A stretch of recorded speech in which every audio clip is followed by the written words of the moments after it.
I was pretty much rock bottom. I was running around. I had a relapse. Previously, I got into Shalom, completed the program. I was going really great, met a beautiful Christian family by the name of Dorringtons that welcomed me into their life completely with no judgmentalness, which I've never experienced in my life before. Let me into their house, showed me the beautiful family, give me a job, give me a second chance at life, apprenticeship, and pretty much on the last day of that, I self-sabotaged in TAFE. I don't know what happened. Yeah, Ant's been working for me for 7 years now. Went back to drugs, and I had a phone call from Shalom that he'd entered there, and it required $700. I know Ant through my dad. Like, he worked with Dad and stayed at our house a few times, and he was always with Dad, so I just got to know him, be with him. So I went off tracks for like 5 or 6 months, tried to find my way back to Shalom House or back to some type of help.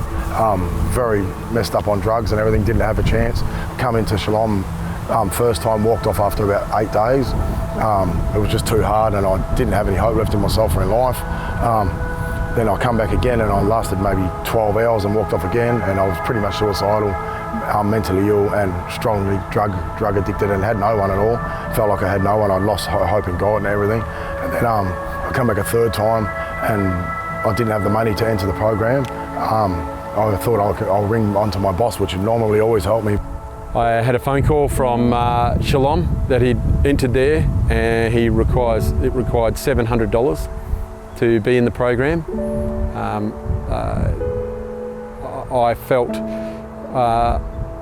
a real peace about not paying the $700. I have no idea why. I couldn't work out why. It was just $700, and I would have done anything to save this guy's life. But I felt a real peace about saying no, I'm not prepared to pay it. Monty approached me and said, "Dad, I want to pay $700 to get Ant into Shalom." I was quite taken back from it. I thought it was a bit outrageous. She only had $740 in the bank, which she'd saved from working since she was a little girl.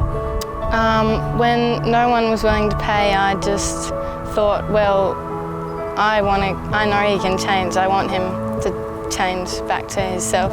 So I just thought, well, I have $700, so I can use that.